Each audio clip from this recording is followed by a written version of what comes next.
Hello, from LPL Financial. Welcome to The Talking Point. I'm your host, Quincy Krosby. Good morning, everyone. This is Quincy Krosby. It is Monday morning, November 4th. Thank you for joining me on The Talking Point. Yes, it is really an important week. Obviously, it's the election, the Fed is meeting, and we still have earnings. So before I get into all of that, let me just go over a couple of things from last week. When we got the employment report, it was a little bit of a shocker with the headline number, but I think the market clearly, because the market was higher, clearly just basically said, okay, look, we've got the Boeing strike. We have 2 hurricanes. We get it.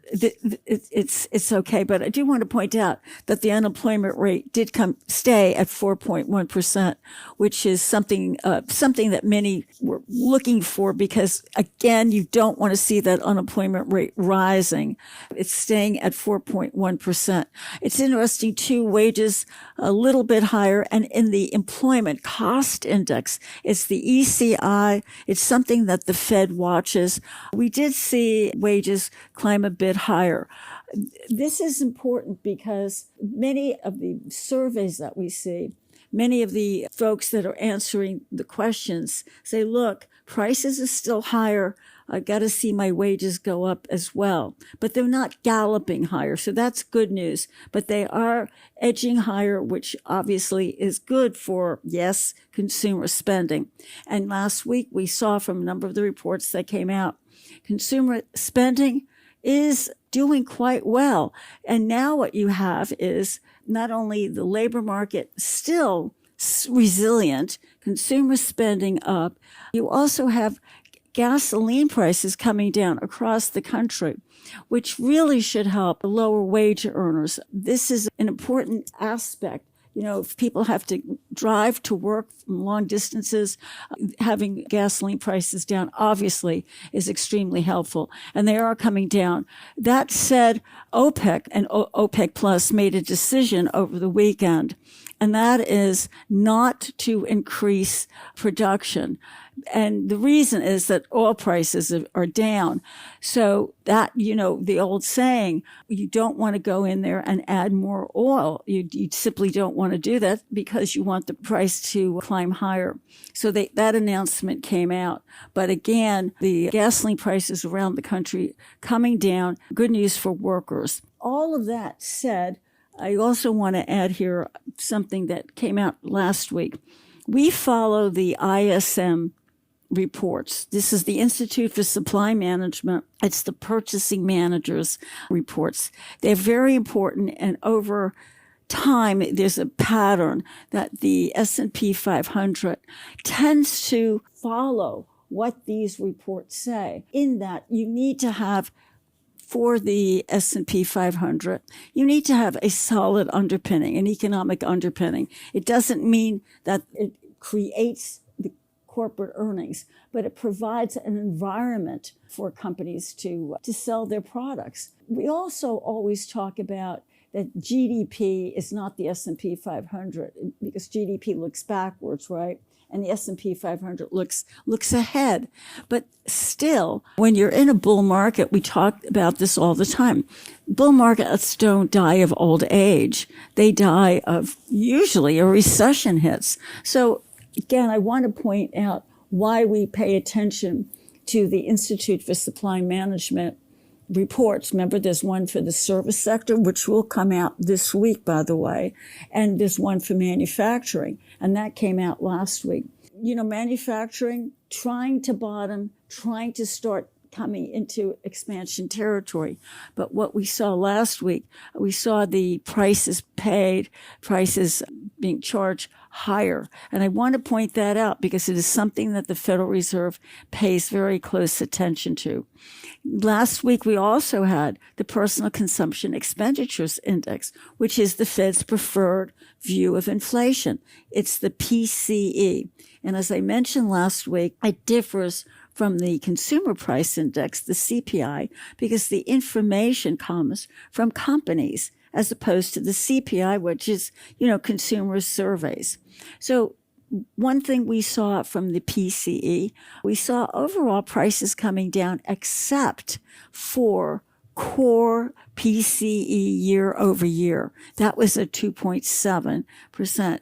So again, I'm not going to say it's a mixed picture. Most of the numbers that came out from the PCE were actually in line with the consensus estimates, but you don't want to see that sticky 2.7%. So I just want to point that out.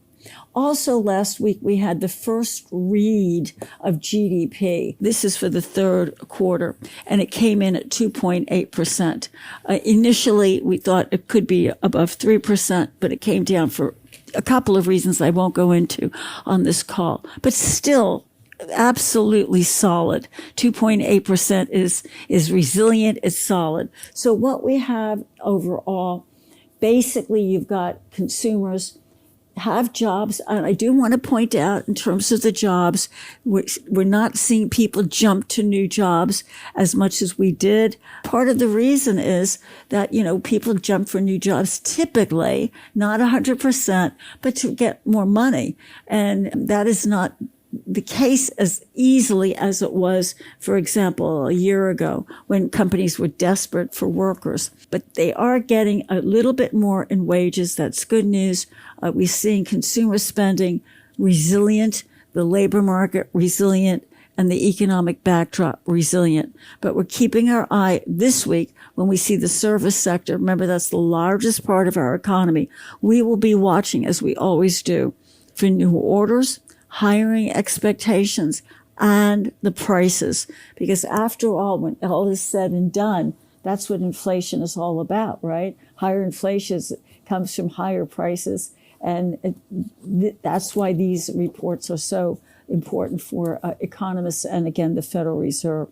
So this week, where shall we start?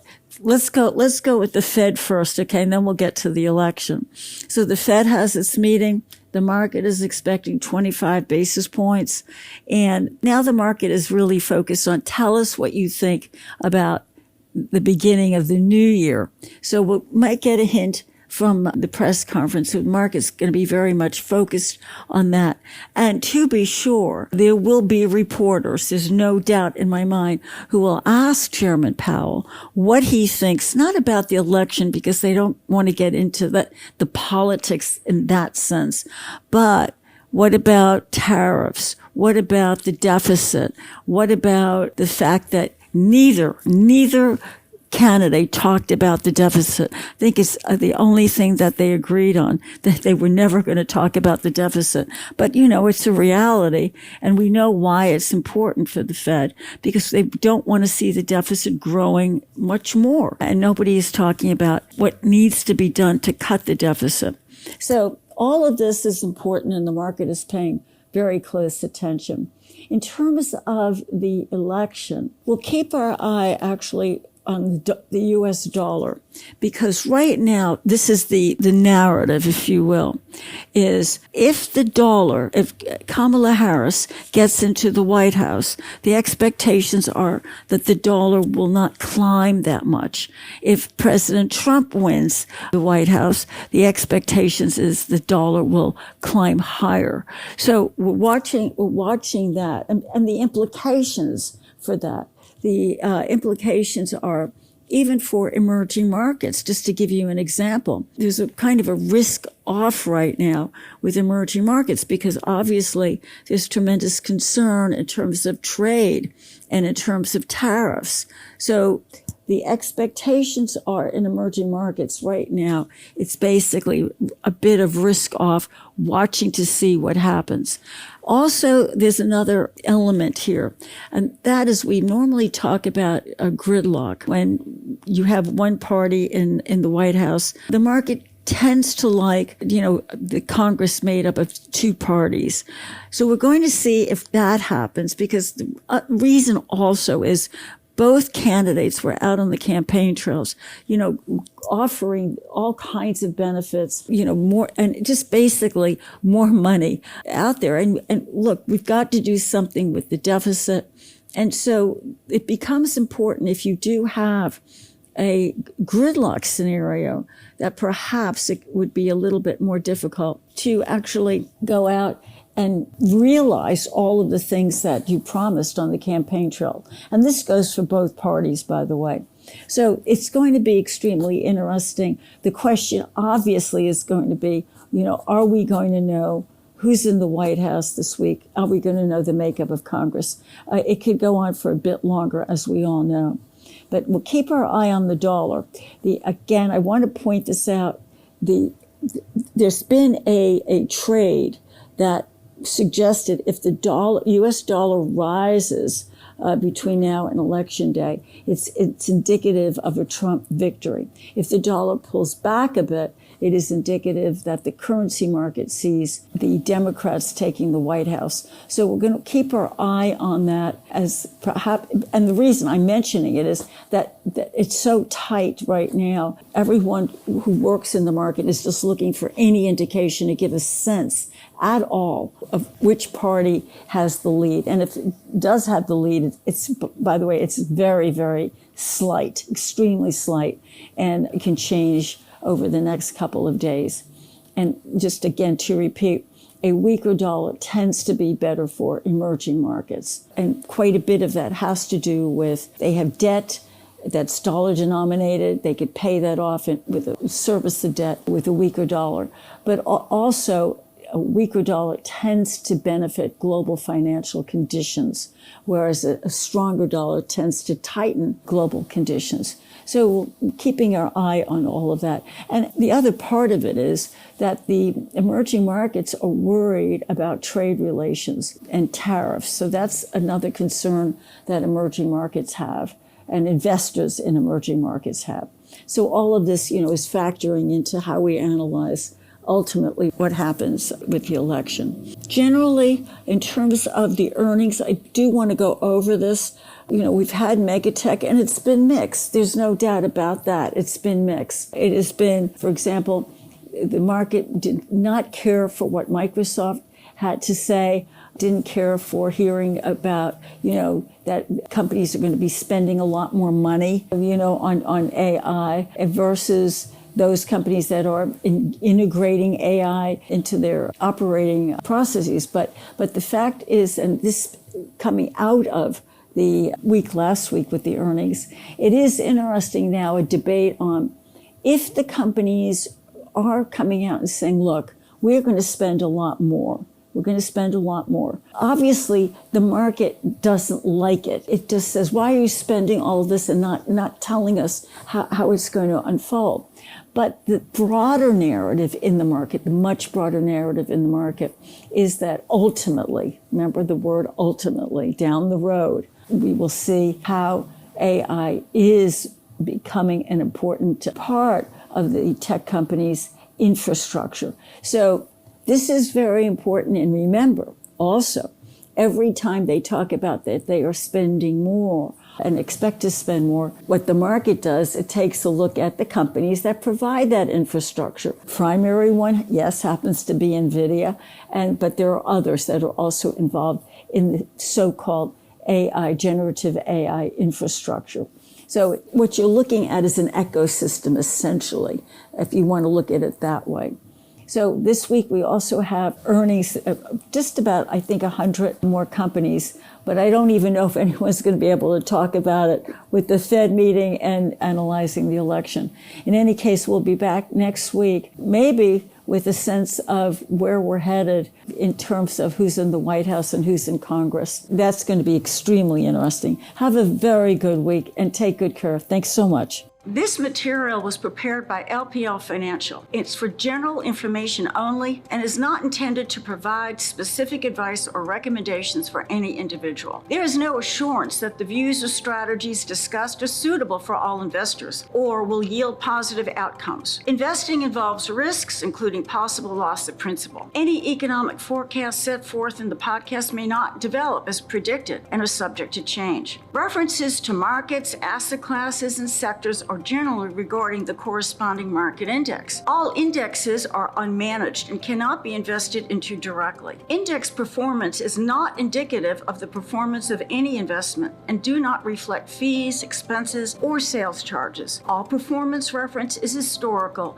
and is no guarantee of future results. All information referenced in the podcast is believed to be from reliable sources. However, we make no representation as to its completeness or accuracy. Securities and advisory services offered through LPL Financial, a registered investment advisor and broker-dealer, member FINRA and SIPC. Insurance products are offered through LPL or its licensed affiliates. To the extent you are receiving investment advice from a separately registered independent investment advisor that is not an LPL affiliate, please note LPL makes no representation with respect to such entity. If your financial professional is located at a bank or credit union, please note that the bank or credit union is not registered as a broker-dealer or investment advisor. Registered representatives of LPL may also be employees of the bank or credit union. These products and services are being offered through LPL or its affiliates, which are separate entities from and not affiliates of the bank or credit union. Securities and insurance offered through LPL or its affiliates are not insured by the FDIC or NCUA or any other government agency, not bank or credit union guaranteed, not bank or credit union deposits or obligations, and may lose value.